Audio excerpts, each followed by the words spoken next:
Hello friends, this is my pregnancy story. இன்றைக்கி நான் என்னோடய ப்ரெக்னென்சி ஸ்டோரி தான் ஷேர் பண்ணிக்க போகிறேன். என்னோட delivery story preterm delivery story. அது நான் ஷேர் பண்ணியிருக்கேன். அந்த டெலிவரி ஸ்டோரியில் நான் இப்போ ப்ரெக்னென்சி ஸ்டோரி பார்ட் 1 பார்ட் 2 வந்து ஷேர் பண்ணியிருக்கேன்னு சொன்னேன். பட் அன்ஃபார்ச்சுனேட்லி அந்த வீடியோ டெலீட் ஆயிடுச்சு. அதனால நான் வந்து அப்புறமா இந்த வீடியோ எடுத்து போட்டுட்ருக்கேன். நான் பார்ட் 1 பார்ட் 2 போடாமல் ஒரே வீடியோவில் எல்லா ஸ்டோரியுமே நான் ஷேர் பண்ணிக்க போகிறேன். ஸோ இந்த வீடியோ கொஞ்சம் லாங்காக இருக்கும். உங்களுக்கு ப்ரெக்னன்சி ஸ்டோரி பார்க்க பிடிக்கும்னா மட்டும் இந்த வீடியோ கண்டினியூ பண்ணுங்கள். இல்லை ஸ்கிப் பண்ணிவிட்டு வேறு வீடியோஸ் நீங்கள் போய் பாருங்கள். இப்போ வந்து நாங்கள் வாங்க நம்ம வீடியோக்குள்ளாடி போய் என்னோட ப்ரெக்னன்சி ஸ்டோரி பார்க்கலாம்.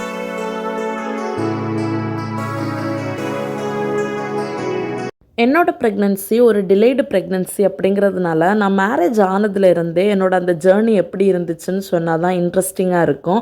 ஸோ அப்போதுலேருந்தே சொல்கிறேன். என்னோட மேரேஜ் வந்து 2019 நடந்துச்சு. அண்ட் அப்போது என்னோடய ஏஜ் வந்து 21. ஒரு 21 வந்து நான் என்னோடய மேரேஜ் லைஃப்பை வந்து ஒரு எம்டி மைண்டாக தான் ஃபேஸ் பண்ணேன். எனக்கு எந்த எக்ஸ்பெக்டேஷனுமே இல்லை. நம்ம ஃபேமிலி அப்படிங்கிற ஒரு பெரிய ரெஸ்பான்சிபிலிட்டியை வந்து பியர் பண்ண போகிறோம். அண்ட் நமக்கு குழந்தை வரும். அண்ட் இந்த மாதிரி எந்த ஒரு எக்ஸ்பெக்டேஷனும் இல்லாமல் எம்டி மைண்டடாக தான் நான் என் மேரேஜ் லைஃப் வந்து ஃபேஸ் பண்ண போகிறேன். ஸோ அப்படி என்னோடய மேரேஜ் லைஃப்குள்ளே போகும்போது கூட என் மேரேஜ் லைஃப் வந்து ரொம்ப ஹாப்பியாக அப்படி போயிட்டுருக்கு. என் மேரேஜ் ஆகி ஒரு 3-4 மந்த்ஸ் எல்லாம் ஆகும்போது அம்மா அப்பப்போ நல்ல குட் கன்சென்ட்டோட அப்பப்போ பேபி என்னாச்சு, டிலே ஆகிட்டே இருக்குல்ல, இந்த மாதிரி கேட்பாங்க. அப்போ தான் எனக்கே ஆமாம், நமக்கு மேரேஜ் ஆனால் உடனே பேபி வரும்ல, ஸோ பட் நமக்கு கொஞ்சம் டிலே ஆகிட்டே இருக்குது அப்படிங்கிற ஒரு கிளாக் அலாரம் மாதிரி வந்து அடிக்க ஆரம்பிக்குது. அண்ட் ஆனாலும் அதை நான் பெருசாக எடுத்துக்கலை. ஏன் அப்படின்னா என் ஹஸ்பண்ட் ஃபேமிலி சைடாக இருக்கட்டும் அண்ட் என் அம்மா ஃபேமிலி சைடாக இருக்கட்டும் யாரும் எனக்கு ப்ரெஷர் பண்ணலை. ஐ மீன் ஹர்ட் பண்ணுற மாதிரி வேர்ட்ஸ் சொல்கிறதோ, இல்லை ஏன் உனக்கு இன்னும் இல்லாமல் இருக்குது, ஹாஸ்பிட்டல் போகக்கூடாதா, இந்த மாதிரியெல்லாம் கேட்குறதோ ஒன்றுமே பண்ணதில்லை. என்ன ஹாப்பியாக தான் வச்சுருந்தாங்க. ஸோ எனக்கு வந்து அந்த மேரேஜ் லைஃப்பில் ஒரு பேர்டனாக இந்த பேபி எனக்கு டிலே ஆகிறது தெரியலை. ஸோ அப்படியே ஒரு 1 இயர் போச்சு. எனக்கு மேரேஜ் ஆனதுலேருந்து இந்த 1 இயரோட இன்பிட்வீன் கேப்பில் வந்து நான் 3rd மந்த்லேருந்தே எனக்கு பீரியட் வந்து 1 டே மிஸ் ஆனால் கூட நான் கார்ட் டெஸ்ட் பண்ணிகிட்டே இருப்பேன். ஒரு கண்டெய்னரே எனக்கு ஃபில் ஆச்சு அப்படின்னு சொல்லலாம் இந்த 1 இயரில். ஸோ அவ்வளோ கார்ட் டெஸ்ட் பண்ணியிருக்கேன். பட் எனக்கு வந்து நெகட்டிவ் ரிசல்ட்டு தான் வரும்.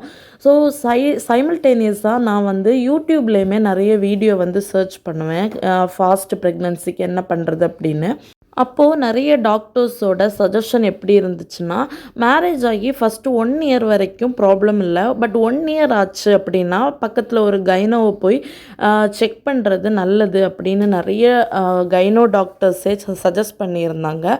ஸோ நானுமே 1 இயர் வரைக்கும் பார்த்தேன். எனக்கு நெகட்டிவே வந்துட்டு இருந்ததால் சரி நம்மளும் ஒரு கைனோ போய் பார்க்கலாம் அப்படின்னு எங்களோட ஒரு ஃபேமிலி டாக்டர் ஒருத்தங்களே நாங்கள் போய் கன்சல்ட் பண்ணியிருந்தோம்.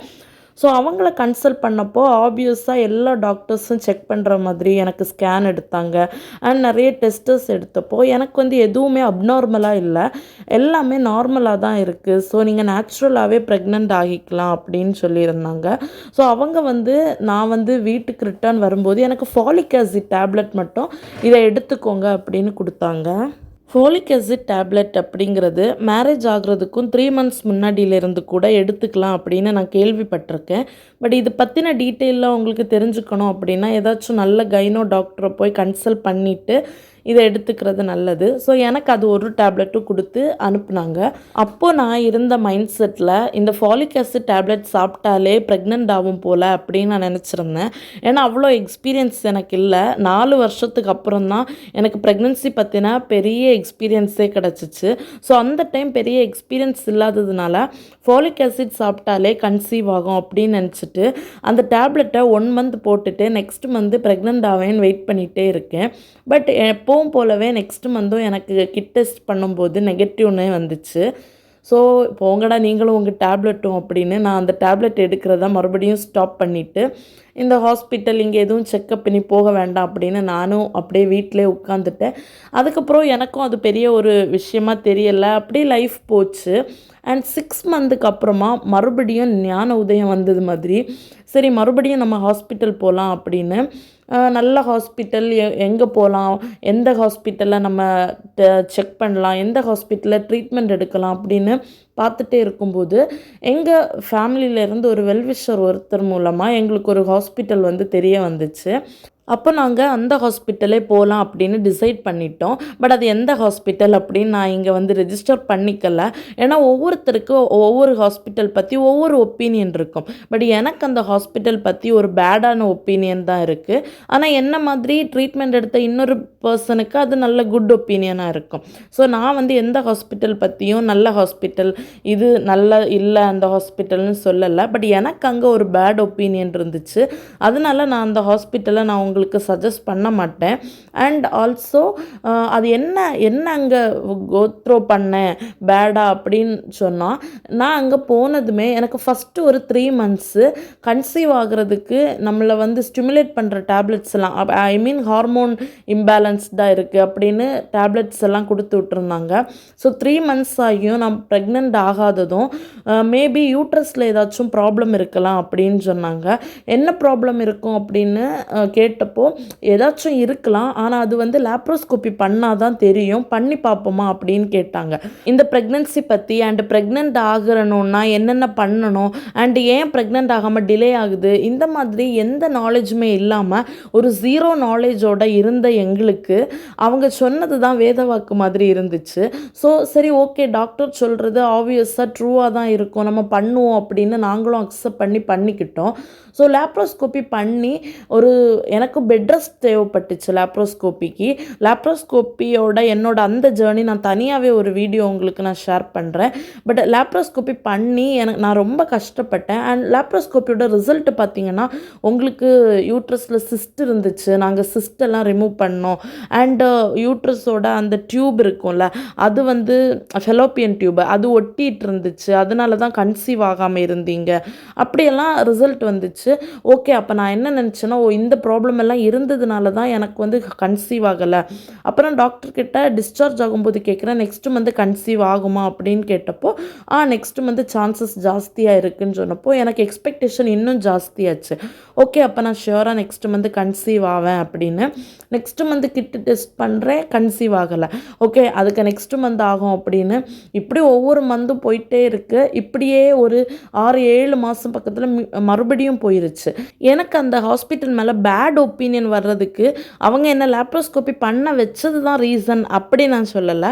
எனக்கு பேட் ஒப்பீனியன் வர்றதுக்கு ரீசன் என்ன அப்படின்னா, நான் வந்து லேப்ரோஸ்கோப்பி பண்ணதுக்கப்புறமா எனக்கு கன்சீவ் ஆகாததும் அதுக்கப்புறம் ட்ரீட்மெண்ட்டை கண்டினியூ பண்ணலை, அப்படியே நான் விட்டுட்டு வீட்டிலே உட்காந்துருந்தேன். அப்படி இருக்கும்போது தான் எனக்கு சடனாக ஒரு 6-7 மந்த்ஸ்க்கு அப்புறமா பீரியட்ஸ் வந்து இர்ரெகுலர் ஆக ஆரம்பிச்சு. அப்போ தான் நான் வேறு ஒரு ஹாஸ்பிட்டலில் எனக்கு இப்படி பீரியட்ஸ் இர்ரெகுலராக இருக்குது அப்படின்னு இன்னொரு ஹாஸ்பிட்டலில் அந்த பீரியட்ஸுக்கான செக்கப்புக்காக போனப்போ அவங்க வந்து கன்சீவ் ஆகலையா இந்த டீட்டெயில்ஸ் எல்லாம் கேட்டப்போ, ஏதாச்சும் ட்ரீட்மெண்ட் போயிருக்கீங்களா அப்படி கேட்டப்போ தான் இந்த லேப்ரோஸ்கோப்பி ரிப்போர்ட் அவங்கக்கிட்ட காமிக்க வேண்டியதாக இருந்துச்சு. அப்போ அந்த டாக்டர் செகண்ட் ஒப்பீனியன் மாதிரி என்கிட்ட என்ன அந்த ரிப்போர்ட் பார்த்துட்டு சொன்னாங்கன்னா, ஆக்சுவலி ஃபெலோப்பியன் டியூப் உங்களுக்கு ஒட்டிட்டெல்லாம் இருக்கலை, அது நார்மலாக தான் இருக்குது, ஆனால் கொஞ்சமாக சிஸ்ட் இருக்குது, ஆனால் லேப்ரோஸ்கோப்பி பண்ணுற அளவுக்கான சிஸ்ட் இது கிடையாது. எனிவே நீங்கள் லேப்ரோஸ்கோப்பி பண்ணிட்டீங்க, பட் அந்த லேப்ரோஸ்கோப்பி பண்ணி உங்கள் பாடியை நீங்கள் கெடுத்திருக்க வேண்டாமோன்னு எனக்கு தோணுது. பட் இது வந்து நார்மல் தான், இது வந்து சின்ன சின்ன டயட் நீங்கள் ஃபாலோ பண்ணியிருந்தாலே சரியாக இருந்திருக்குமே, இதுக்கு எதுக்கு லேப்ரோஸ்கோப்பி வரைக்கும் போகணும் அப்படின்னு எல்லாம் டாக்டர் கேட்டப்போ தான் எனக்கு அந்த ஹாஸ்பிட்டல் மேலே கொஞ்சம் கோவம் வந்துச்சு. அது ஏன் கோவம் வந்துச்சுன்னா, லேப்ரோஸ்கோப்பி பண்ணி நான் ரொம்ப கஷ்டப்பட்டேன். 7 நாள் வரைக்கும் பெட் ரெஸ்ட்டில் மட்டுமே இருந்தேன். அண்டு 1 மந்த் வந்து எனக்கு வந்து ரொம்ப ஒரு மாதிரி இருந்துச்சு. அண்ட் எந்த சர்ஜரியுமே பண்ணாத என் பாடியில், அது ஒரு மைனர் சர்ஜரியாக இருந்தாலும் சர்ஜரி பண்ணி அண்டு ஸ்டிச் எல்லாம் போட்டு எனக்கு அது ரொம்ப பெயினாக இருந்துச்சு. அது ரொம்ப கோத்ரோ பண்ணேன், ரொம்ப பெயின்ஃபுல்லாக இருந்துச்சு அந்த டேஸ் எல்லாம். ஸோ அந்த ஜேர்னி வந்து நான் செப்பரேட்டாக உங்களுக்கு சொல்கிறேன், இதில் சொன்னால் ரொம்ப லாங்காக போகும். அண்ட் இதனாலேயே நான் என்ன பண்ணேன் அப்படின்னா, முடிஞ்சால் செப்பரேட்டாக சொல்கிறேன், பார்ப்போம். ஏதாச்சும் இன்னொரு நாள் ஒரு வீடியோவில் நான் ஷேர் பண்ணுறேன் உங்களுக்கு ஷியோராக. அண்ட் அப்படியே அந்த இது போயிருச்சு. பிறகு அந்த ஹாஸ்பிட்டல் மேலே உள்ள ஒப்பீனியனே எனக்கு கொஞ்சம் பேட் ஆயிடுச்சு. அண்ட் அதனால தான் நான் அந்த ஹாஸ்பிட்டல் மேலே பேட் ஒப்பீனியன் இருக்குது அப்படின்னே சொன்னேன். அண்ட் அதுவும் ஓகே, அந்த டாக்டர் எனக்கு சொன்னது நல்லதாக போச்சு அப்படின்னு ரிப்போர்ட்டையும் வாங்கிட்டு நான் வீட்டுக்கு வந்துட்டு இனி நான் எந்த ஹாஸ்பிட்டலுமே செக்கப்பே பண்ண மாட்டேன், இந்த ப்ரெக்னென்சி ட்ரீட்மெண்ட்டுனே வரமாட்டேன் அப்படின்னு வீட்டில் இருந்தேன். அண்ட் வீட்டில் இருந்தது மட்டும் இல்லை, எனக்கு இந்த ஹாஸ்பிட்டலில் லேப்ரோஸ்கோப்பி நடந்தது இதெல்லாம் நினச்சி எனக்கு டிப்ரெஷனாக ஆயிடுச்சு. என்னடா இது இப்படி நமக்கு ஒன்றுமே இல்லாததுக்கு இவ்வளோ பெரிய லேப்ரோஸ்கோப்பி பண்ணி இப்படியெல்லாம் பாடியை கெடுத்துக்கிட்டோமோ அந்த மாதிரியெல்லாம் தோணி டிப்ரெஷன் ஆயிடுச்சு. ஸோ இதிலிருந்து கொஞ்சம் ஸ்ட்ரெஸ் ரிலீஃப் ஆகணும் அப்படிங்கிறதுக்காக இனி வீட்டிலே இருந்தால் நல்லா இருக்காது அப்படின்னு ஒர்க் போக ஆரம்பித்தேன். ஸோ ஒர்க் போன பிறகு பார்த்திங்கன்னா நல்லா பிஸி ஆகிட்டு லைஃபே. எனக்கு இதை பற்றின திங்கிங்கே வந்ததில்லை. அப்படியே போச்சு. அடுத்து ஒரு 1.5 வருஷம் பக்கத்தில் அப்படியே போச்சு. நான் இதை பற்றியே யோசிக்கலை. அதை பற்றி யோசிக்காமல் இருக்கும்போது தான் லைஃபும் கொஞ்சம் ஹாப்பியாக இருந்துச்சு. அப்படி போச்சு. அப்படி இருக்கும்போது தான் மறுபடியும் எங்களோட ஃபேமிலியில் இருந்து ஒரு டாக்டரே தான் அவங்க எங்ககிட்ட ஒரு ஹாஸ்பிட்டலை சஜஸ்ட் பண்ணாங்க. நீங்கள் இப்படியே இருக்காதீங்க, ஷியோராக ஒரு ஹாஸ்பிட்டல் போய் பார்க்குறது ரொம்ப நல்லது, இந்த மாதிரியெல்லாம் சஜஸ்ட் பண்ணாங்க. ஸோ அவங்க சொல்லி ஒரு ஹாஸ்பிட்டலை சஜஸ்ட் பண்ணதுனால சரி நம்ம ஒரு எவ்வளவோ ட்ரை பண்ணிட்டோம், இதுவும் ட்ரை பண்ணுவோம் அப்படின்னு நாங்கள் அந்த ஹாஸ்பிட்டலுக்கு ட்ரீட்மெண்ட்டுக்காக போயிருந்தோம். ஆனால் பை காட் கிரேஸில் பார்த்திங்கன்னா அந்த ஹாஸ்பிட்டலுக்கு ட்ரீட்மெண்ட்டில் போய் 1 or 2 monthsலேயே நான் கன்சீவ் ஆகிட்டேன். கன்சீவ் ஆனது கூட ஒரு பெரிய கதை தான். நம்ம ஹாஸ்பிட்டலுக்கு இப்போ ட்ரீட்மெண்ட் போகும்போதெல்லாம் அவங்க இந்த ஸ்டடி எல்லாம் பண்ணுவாங்களே, இந்த எக் க்ரோ ஆகிருக்கா, அப்புறம் எக்கு ரப்சர் ஆகிருக்கா, சாரி க்ரோ ஆகிருக்கா, என்ன சைஸ் வந்திருக்கு அண்ட் எவ்வளோ ரப்சர் ஆகிருக்கு, என்னைக்கு இன்டர்கோர்ஸ் பண்ணலாம், இந்த மாதிரியெல்லாம் சொல்கிறதுக்காக நிறைய ஸ்டடி பண்ணுவாங்கள்ல. இந்த மாதிரி பண்ணுற மாதிரி இவங்களும் இங்கே நிறைய பண்ணாங்க. பண்ணி மெடிசன் எல்லாம் தந்து அதுக்கப்புறம் பை காட் கிரேஸ் நான் 1 or 2 months இங்கே கன்சீவ் ஆகிட்டேன்.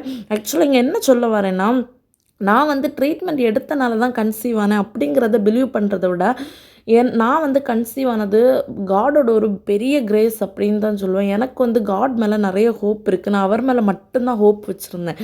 நிறைய பேர் நான் கன்சீவ் ஆகாததை பற்றி நிறைய விஷயங்கள் சொல்லியிருந்தாலும் எனக்கு காட் மேலே மட்டும்தான் நிறைய ஹோப் இருந்துச்சு. கண்டிப்பாக அவர் என்ன விட்டுற மாட்டார், கண்டிப்பாக நான் கன்சீவ் ஆவேன், அந்த ஹோப் எனக்கு காட் மேலே இருந்துச்சு. அவரும் என்னை விடலை. நான் அதே மாதிரி ப்ரெக்னென்ட் ஆனேன்.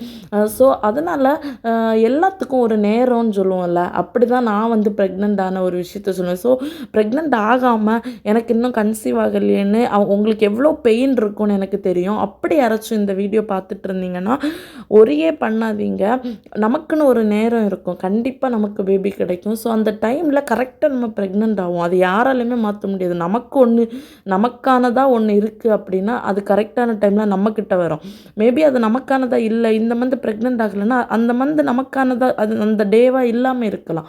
அதனால் கூட ப்ரெக்னென்ட்டாக ஆகாமல் இருக்கலாம். ஸோ எல்லா டேவையுமே பி பாசிட்டிவாக எடுத்துகிட்டு மூவ் ஆன் பண்ணி போயிட்டே இருங்க. கண்டிப்பாக நமக்கான ஒரு நாள் வரும். நம்ம கன்சீவ் ஆகும், நம்ம பேபியை நம்ம கண்ணால் பார்ப்போம், நம்ம கையால் தூக்குவோம். ஸோ அந்த டே எல்லாருக்கு லைஃப்லேயுமே வரதான் செய்யும். நான் அதை தான் பிலீவ் பண்ணுறேன். ஸோ எப்போவுமே பாசிட்டிவ் தாட்ஸோடு இருந்தோம் அப்படின்னா நமக்கும் பாசிட்டிவாக கண்டிப்பாக ஒரு நாள் நமக்கும் நடக்கும். ஸோ அப்படி தான் நான் இதை பிலீவ் பண்ணுறேன். அப்படி நான் ப்ரெக்னென்ட் ஆகிறதுக்கு முன்னாடி வரைக்கும் நான் ஃபஸ்ட்டு 1 year கார்ட் டெஸ்ட் பண்ணேன்னு சொன்னேன்ல, அதுக்கப்புறம் எனக்கே ஒரு கட்டத்தில் அழுத்து போய் நான் என்ன ஒரு முடிவெடுத்தேன் அப்படின்னா, இந்த லேப்ரோஸ்கோப்பிக்கு அப்புறமா இனிமேல் என் லைஃப் டைமில் எப்போவுமே கார்ட் டெஸ்ட் பண்ணக்கூடாது. எப்போ ஆனாலும் டவுட்டாக இருக்குது, ரொம்ப நாள் பீரியட்ஸ் தள்ளி போகுதுன்னா ஹாஸ்பிட்டலில் போய் டாக்டரை செக் பண்ணி அவங்க கார்ட் டெஸ்ட் பண்ணி பாசிட்டிவ் இருக்குது அப்படின்னு சொல்கிறது வரைக்கும் நம்மளாக கார்ட் டெஸ்ட் பண்ணி மைண்ட் அப்செட் ஆகிக்கூடாதுன்னு நினச்சேன். அப்படியே தான் இந்த விஷயத்துலையும் பீரியட்ஸ் தள்ளி போனதும் ஹாஸ்பிட்டல் தான் போனேன் டாக்டரை பார்க்குறதுக்கு. அப்போ அன்னைக்கு ஒரு நர்ஸ் ஒருத்தங்க தான் எனக்கு கிட்டில் செக் பண்ணிவிட்டு டாக்டரை போய் பாருங்கள் அப்படின்னு சொன்னாங்க. ஸோ எனக்கு அந்த நர்ஸ் செக் பண்ண அப்போ நர்ஸ்கிட்டே கேட்குறேன் என்னாச்சு அப்படின்னு, அவங்க டாக்டர் சொல்லுவாங்கன்னு சொன்னாங்க. ஸோ இந்த நர்ஸ் செக் பண்ண நேரத்தில் இருந்து டாக்டரை மீட் பண்ணுறது வரைக்கும் அப்படியே ஹார்ட் பீட் அவ்வளோ ஹெவியாக லப்பு டப்புன்னு அடிச்சிட்டு இருந்துச்சு. ஏன்னா என்ன ரிப்ளை வரும், என்ன நமக்கு ரிசல்ட் வரப்போகுது அப்படின்னு எனக்கு ரொம்ப பயமாக இருந்துச்சு. டாக்டரை போய் பார்த்ததும் டாக்டர் கேஷுவலாக கங்க்ராச்சுலேஷன் நீங்கள் கன்சீவ் ஆகிட்டீங்க அப்படின்னு. டாக்டர் நீங்கள் கன்சீவ் அப்படின்னு சொன்னதும் நான் ஒரு 3-4 வாட்டியாவது நான் கன்சீவ் ஆகிட்டேனா அப்படின்னு கேட்டேன். டாக்டரும் ஸ்மைல் பண்ணிவிட்டு ஃபர்தராக என்னென்ன டெஸ்ட் பண்ணணுமோ எல்லா டெஸ்ட்டையும் எடுத்துகிட்டு மெடிசின் தந்துட்டு வீட்டுக்கு அனுப்பி வச்சாங்க. நான் வீட்டுக்கு வரும்போது கூட நான் ஆக்சுவலாக திருநெல்வேலி ஹாஸ்பிட்டலில் தான் நான் செக்கப் போயிட்டுருந்தோம். எங்கள் ஊரில் இருந்து திருநெல்வேலி போனோம் அப்படின்னா 3 ஹவர்ஸ் ட்ராவல் பண்ணி போனோம். ஸோ நான் மத்தியானம் மேலே தான் எல்லா டெஸ்ட்டும் எடுத்து முடிச்சுட்டு அங்கேருந்து ரிட்டர்ன் ஆனோம். ரிட்டர்ன் ஆகும்போதே ஒரு ரெஸ்டாரண்ட் போய் சாப்பிட்டுட்டு ரிட்டர்ன் வரும்போதே நான் இன்னொரு கிட்டு கூட வாங்கிட்டு வரேன், வீட்டுக்கு போய் ஒருக்கா கூட நம்ம செக் பண்ணி பார்க்கணும் அப்படின்னு. ஸோ வீட்டில் போய் கூட நைட்டு கிட்ட வந்து பாத்ரூமில் வச்சு செக் பண்ணிவிட்டு பாத்ரூமை க்ளோஸ் பண்ணிவிட்டு நான் வெளியில் வந்துட்டேன். ஒரு 5 மினிட்ஸ் கழித்து போய் பார்க்கலான்னு அவ்வளோ பயமாக இருந்துச்சு. ஸோ மறுபடியும் நான் போய் 5 மினிட்ஸ் கழித்து பார்க்கும்போது நான் வந்து டபுள் லைன் விழுந்துச்சு. ஃபர்ஸ்ட் டைம் என் லைஃப்லையே நான் வந்து ப்ரெக்னென்சி டெஸ்ட் பண்ணி எனக்கு வந்து டபுள் லைன் வந்தது. அப்போ தான் அவ்வளோ ஹாப்பியாக இருந்துச்சு, ரொம்ப ரொம்ப ஹாப்பியாக இருந்துச்சு. அந்த ஹாப்பினஸ்ஸை சொல்கிறதுக்கு வேர்ட்ஸ் இல்லை, அவ்வளோ ஹாப்பியாக இருந்துச்சு. அண்ட் அந்த ஹாப்பினஸோடையே நான் வந்து என் ப்ரெக்னென்சியை வந்து கன்ஃபர்மேஷன் பண்ணிட்டேன். நான் இன்னுமே ஹாஸ்பிட்டல் நேம் வந்து உங்களுக்கு மென்ஷன் பண்ணவே இல்லை. நான் வந்து திருநெல்வேலியில் இருக்கிற குயின்ஸ் ஃபெர்டிலிட்டி சென்டரில் தான் நான் வந்து ட்ரீட்மெண்ட் கண்டினியூ பண்ணிகிட்டு இருந்தேன். ஸோ எங்கள் ஊரில் இருந்து அது வந்து 3 ஹவர்ஸ் ட்ராவல் அப்படிங்கிறதுனால கன்சீவாக இருக்கும்போது ட்ராவல் பண்ணி இன்னுமே ப்ரெக்னென்சியை காம்ப்ளிகேட் பண்ணிக்க வேண்டாம் அப்படின்னு அந்த ஹாஸ்பிட்டலில் ஃபஸ்ட்டு ஒரு 3 மந்த்ஸ் மட்டும்தான் நான் ட்ரீட்மெண்ட் கண்டினியூ பண்ணியிருந்தேன். ஆஃப்டர் 3 மந்த்ஸ் பேபியோட க்ரோத் எல்லாம் பர்ஃபெக்டாக இருக்குது அப்படின்னு தெரிஞ்சதுக்கப்புறம் அங்கேருந்து நம்ம ஊருக்கு நான் வந்து எல்லா ரிப்போர்ட்டையும் டாக்டர்கிட்ட ஷிஃப்ட் பண்ண முடியுமா, வேறு ஹாஸ்பிட்டல் கன்சல்ட் பண்ணிக்கிறோம் அப்படின்னு நான் வந்து சொல்லியிருந்தேன். ஸோ டாக்டரும் அதே மாதிரி எனக்கு ரிப்போர்ட் கொடுத்துருந்தாங்க. அந்த ரிப்போர்ட்டெல்லாம் எடுத்துகிட்டு என்னோடய 4th மந்தில் இருந்து ப்ரெக்னன்சி ஜேர்னி ஸ்டார்ட் பண்ணது ட்ரிவாண்ட்ரத்தில் இருக்கிற கிம்ஸ் ஹெல்த் கேர் சென்டரில் இருந்து தான். ஸோ அப்புறமா ஃபுல்லாகவே என்னோடய ஜேர்னி டில் இன்னைக்கு வரைக்கும் என்னோடய பேபியோட எல்லா கன்சல்ட்டுமே அந்த ஹாஸ்பிட்டலில் தான் நான் வந்து பண்ணிகிட்ருக்கேன், கண்டினியூ பண்ணிகிட்ருக்கேன். என்னோடய ஃபஸ்ட்டு 3 மந்த்ஸ் செக்கப்பில் நான் திருநெல்வேலி ஹாஸ்பிட்டலில் நார்மலாக எல்லா ப்ரெக்னன்சி விமனுக்கும் எடுக்கிற செக்கப் எனக்கும் பண்ணியிருந்தாங்க.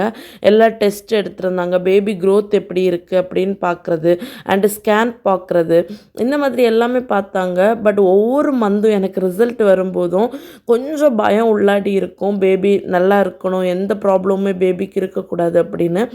ஹோப்ஃபுல்லி மைண்டு வந்து பாசிட்டிவாக திங்க் பண்ணாலும் ஏதோ ஒரு பயம் எப்போவும் இருந்துகிட்டே தான் இருக்கும் ரிசல்ட் வரது வரை. அது எப்படி இருக்கும்னு எனக்கு சொல்ல தெரியல. பட் எந்த ப்ராப்ளமே இருக்கக்கூடாது அப்படின்னு எனக்கு பயந்துகிட்டே தான் இருப்பேன்.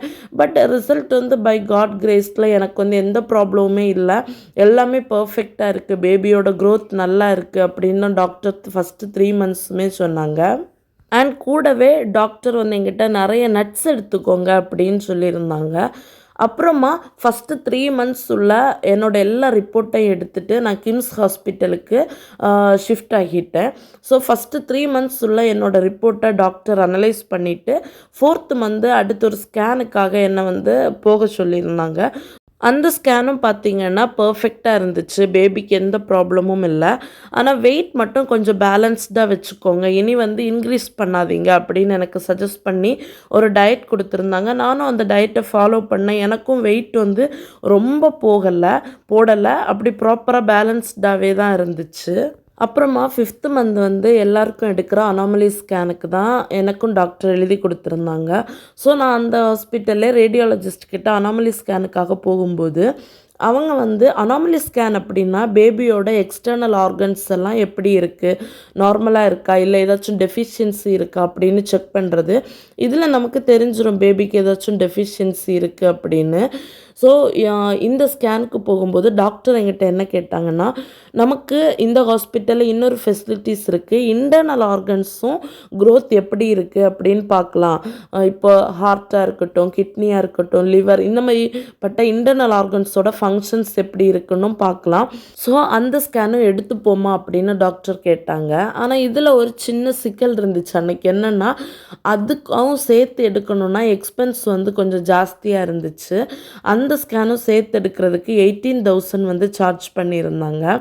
ஸோ அன்னைக்கு நாங்கள் கொண்டு போன கேஷ் வந்து எங்களுக்கு 2 ஸ்கேனும் சேர்த்து எடுக்கிறதுக்கு எங்கள் கையில் இல்லை. ஸோ நாங்கள் அதை அவங்கக்கிட்ட கன்வே பண்ணதும், அப்போ 2 டேஸ்க்கு அப்புறமா வாங்க, நம்ம இந்த ஸ்கேனை செப்பரேட்டாக எடுத்துக்கலாம் அப்படின்னு சொல்லியிருந்தாங்க. ஸோ அன்னைக்கு அனாமலி ஸ்கேன் மட்டும்தான் எடுத்தோம். அந்த அனாமலி ஸ்கேன் எடுக்கும்போது இவன் என்னை பாடாப்படுத்திட்டான். என்ன அப்படின்னா, எத்தனை மதர்ஸ் வந்து இதை எக்ஸ்பீரியன்ஸ் பண்ணியிருக்கீங்கன்னு எனக்கு தெரியல. அனாமலி ஸ்கேன் பண்ணுறதுக்காக நான் அப்படி படுத்திருக்கேன். டாக்டர் வந்து ரேடியாலஜிஸ்ட் வந்து ஸ்கேன் எடுக்கிறாங்க. எடுக்கும்போது இவனோட பொசிஷன் எப்படி இருந்துச்சுன்னா, இவன் குப்புற படுத்திருந்தான். ஆக்சுவலாக பேபி வந்து நிமிர்ந்து படுத்திருந்தா மட்டும்தான் இந்த ஸ்கேன் வந்து ப்ராப்பராக எடுக்க முடியும் போல். ஸோ இவர் வந்து குப்புற படுத்திருந்ததுனால டாக்டர் ஒரு வாட்டி வெளியில் போயிட்டு நிறைய தண்ணி குடிச்சிட்டு கொஞ்சம் வாக் பண்ணிட்டு வாங்க அப்படின்னு சொல்லியிருந்தாங்க. நானும் அதே மாதிரி ஃபாலோ பண்ணிட்டு வந்தேன். பட் மறுபடியும் அவர் குப்புறவே தான் படுத்திருந்தார். அவரோட பொசிஷன் இன்னும் ஸ்ட்ரைட்டாக ஆகலை. ஸோ டாக்டர் மறுபடியும் என்ன சொன்னாங்கன்னா, கொஞ்சம் வெளியில் போய் சுகரியாக ஏதாச்சும் வாங்கி சாப்பிட்டுட்டு கொஞ்சம் நிறைய தண்ணியும் குடிச்சிட்டு கொஞ்சம் நல்லா வாக் பண்ணிட்டு வாங்க அப்படின்னு சொன்னாங்க. ஸோ நான் மறுபடியும் வெளியில் வந்து கேண்டீன் போய் ஒரு கேக் வாங்கி சாப்பிட்டுட்டு நிறைய தண்ணி குடிச்சிட்டு அண்ட் நிறைய வாட்டி வாக் பண்ணேன். வாக் பண்ணிவிட்டு ஒரு ஹோப்போட உள்ளே போய் படுத்தேன். ஸ்கேன் பண்ணதும் டாக்டர் வந்து ஓகே பேபி ஸ்ட்ரைட் ஆயிட்டு அப்படின்னு. அன்னைக்குள்ள அனாமலி ஸ்கேன் எப்படியோ ஒரு வழியாக முடிஞ்சிருச்சு. அப்புறமா 2 டேஸ்க்கு அப்புறமா இன்டர்னல் ஆர்கன்ஸ் செக் பண்ணுற ஸ்கேன் எடுத்தாங்க. அது எடுத்துட்டு 10 டேஸ்க்குள்ளே உங்களுக்கு இமெயிலில் ரிசல்ட் வந்துடும் அப்படின்னு சொல்லியிருந்தாங்க. எனக்கு அதோட நேம் வந்து என்ன அப்படின்னு தெரியலை. தெரிஞ்சவங்க கமெண்ட் பாக்ஸில் வந்து மென்ஷன் பண்ணுங்கள் அந்த ஸ்கேனோட நேம். அண்ட் நாங்கள் வீட்டுக்கு வந்து 10 டேஸ்க்குள்ளே எங்களுக்கு ஹாஸ்பிட்டலில் இருந்தும் கால் பண்ணி சொன்னாங்க. சைமல்டேனியஸாக எங்களுக்கு இமெயில்லையுமே எங்களோட ரிசல்ட் வந்துச்சு. பேபிக்கு எந்த ப்ராப்ளமுமே இல்லை, எல்லாமே நார்மலாக இருக்குது அப்படின்னு. அதுக்கப்புறம் தான் எங்களுக்கு ரொம்ப ஹாப்பியாக இருந்துச்சு. அண்ட் எனக்கு 6th மந்தில் நெக்ஸ்ட்டு செக்கப் போனேன். அந்த செக்கப்பில் பார்த்திங்கன்னா எனக்கு சுகர் இருந்துச்சு. ஸோ டாக்டர் வந்து சுகரியாக எதுவும் சாப்பிடாதீங்க அண்ட் ரைஸ் நிறைய எடுத்துக்காதீங்க, கொஞ்சம் கண்ட்ரோல்டாக வச்சுக்கோங்க அப்படின்னு அன்னைக்கே என்னோட டாக்டர் வந்து ஒரு டயட்டீஷியனுக்கும் ஒரு எண்டோக்ரினாலஜி டாக்டரை பார்க்குறதுக்கும் எழுதி கொடுத்துருந்தாங்க. ஸோ அவங்கள போய் மீட் பண்ணிவிட்டு டயட்டீஷியன் கொடுத்த டயட்டு அண்டு டயபெட்டிஸை கண்ட்ரோல்டாக வச்சுருக்க டாக்டர் சொன்னால் கொடுத்த மெடிசின்ஸு இது ரெண்டையுமே ஃபாலோ பண்ணிகிட்டு இருந்தேன் அந்த next 1 month. And next month வரும்போது எப்படி இருக்குது அப்படின்னு பார்க்கலாம் அப்படின்னு நான் நிறைய ரைஸ் எடுக்கிறதெல்லாம் அவாய்ட் பண்ணிவிட்டு இந்த சப்பாத்தி, வீட் தோசை இந்த மாதிரியெல்லாம் தான் நான் எடுத்துகிட்டு இருந்தேன். இன்ஸ்டெட் ஆஃப் ஸ்நாக்ஸ் வந்து நான் நிறைய ஃப்ரூட்ஸ் எடுத்துக்கிட்டேன். அண்ட் நெக்ஸ்ட் மந்த்து நல்லா ப்ரேயர் பண்ணிட்டு தான் போனேன், கடவுளே எனக்கு வந்து சுகர் கண்ட்ரோல்டாக இருக்கணும் அப்படின்னு. அதுக்கு வந்து கொஞ்சம் காலங்காத்தாலே போகணும் ஹாஸ்பிட்டலுக்கு. ஸோ இங்கேருந்து எனக்கு வந்து இந்த ஹாஸ்பிட்டலுக்கு வந்து 1 ஹவர் ட்ராவல் பண்ணி போனோம். ஸோ 1 ஹவர் ட்ராவல் பண்ணி போகணுமேங்கிறதுக்காக நேரமே எந்திரிச்சு ஹாஸ்பிட்டலுக்கு கிளம்பி போனோம். போய் சுகரெல்லாம் செக் பண்ணும்போது பார்த்திங்கன்னா எனக்கு அன்னைக்கு பை காட் கிரேஸில் எல்லாமே நார்மலாக இருந்துச்சு. ஸோ நாங்கள் அந்த ரிப்போர்ட்டெல்லாம் எடுத்துகிட்டு டாக்டருக்கு பார்க்கணும் அப்படின்னு வெயிட் பண்ணி டாக்டரை பார்த்துட்டு 7th மந்த் நாங்கள் வந்து இன்னொரு ஸ்கேன் எடுக்கிறதுக்காக டாக்டர் எழுதி கொடுத்துருந்தாங்க. 7th மந்த்தும் எனக்கு எந்த காம்ப்ளிகேஷனும் இல்லை. செக்கப் எல்லாம் ரொம்ப ஸ்மூத்தாக போச்சு. ரிசல்ட்டும் வந்து நார்மலாக இருந்துச்சு. அண்டு 7th மந்த்தும் டாக்டரெல்லாம் பார்த்துட்டு நான் அடுத்த மந்த்தும் வாங்க செக்கப்புக்கு அப்படின்னு சொல்லிட்டு டாக்டர் சொல்லி அனுப்பியிருந்தாங்க. பட் நான் அடுத்த மந்த்து ஸ்கேன் எடுக்கிறதுக்கு அதுக்காக வரணும் அப்படின்னு இருந்தேன். பட் நான் அடுத்த மந்த் எந்த மாதிரி வந்தேன்னா லேபர் பெயினோட வந்தேன். என்னோடய பேபி வந்து 8th மந்த்து ஸ்டார்டிங்லேயே என்னோடய பேபி பிறந்துச்சு. ஆக்சுவலாக 34 ஆர் 36 வீக்ஸுக்கு அப்புறமா பிறக்கிற பேபிஸை தான் நம்ம வந்து நார்மலாக பிறக்கிற பேபிஸ் அப்படின்னு சொல்லுவோம். 34 வீக்ஸுக்கு முன்னாடி பிறக்கிற எல்லா பேபிஸையுமே நம்ம ப்ரீடம் பேபின்னு தான் சொல்லுவோம். ஐ மீன் குறை பிரசவம் அப்படின்னு சொல்லுவோம். என்னோடய பேபியும் அப்படி தான் ஏர்லியராகவே பிறந்தாச்சு. இது வந்து நான் அன்எக்ஸ்பெக்டடான ஒரு விஷயம் என்னோடய ப்ரெக்னன்சி ஜேர்னியில். அண்டு ரொம்ப த்ரில்லிங்காகவும் கொஞ்சம் இன்ட்ரெஸ்டிங்காகவும் இருந்துச்சு என்னோடய ப்ரெக்னன்சி ஜேர்னி. ஏன் அப்படின்னா இவர் கொஞ்சம் ஏர்லியராகவே பிறந்ததுனால எக்ஸ்பெக்ட் பண்ணாமல் எல்லாமே சடனாக நடந்துச்சு. இதுக்கு பேலன்ஸ் இருக்கிற என்னோடய டெலிவரி ஸ்டோரியில் நான் அதெல்லாமே ஷேர் பண்ணியிருப்பேன். நீங்கள் அது பார்த்தீங்கன்னா உங்களுக்கு இன்னும் டீட்டெயிலாக தெரியும். நான் லிங்க் கீழே டிஸ்கிரிப்ஷன் பாக்ஸில் கொடுக்குறேன். என்னோடய ப்ரெக்னன்சி ஸ்டோரி வந்து இவ்வளோ தான். நான் அடுத்து எப்படி ஹாஸ்பிட்டல் போனேன், எப்படி என்னோடய பேபி டெலிவர் ஆச்சு, இதெல்லாமே அதில் நான் டீட்டெயிலாக ஷேர் பண்ணியிருப்பேன். என்னோடய டெலிவரி ஸ்டோரி நான் இப்போ ஷேர் பண்ணப்போ நிறைய கமெண்ட்ஸ் வந்துருச்சு.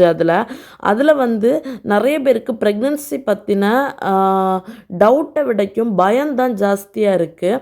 ஐ மீன் ப்ரீடம் பேபி பிறந்தா அது எப்படி இருக்கும் அந்த மாதிரியான பயம் நான் பார்க்குறேன். பட் நான் இப்போது வாய்ஸ் ஓவர் கொடுக்குறப்போ ஆட் பண்ண அத்தனை கிளிப்பிங்ஸ்லேயும் வந்தவர் எனக்கு பிறந்த ப்ரீடம்னு சொல்கிற பேபி தான். அவரை பார்த்தா ப்ரீடம் பேபி மாதிரியா இருக்குது, அவ்வளோ அட்டகாசம்.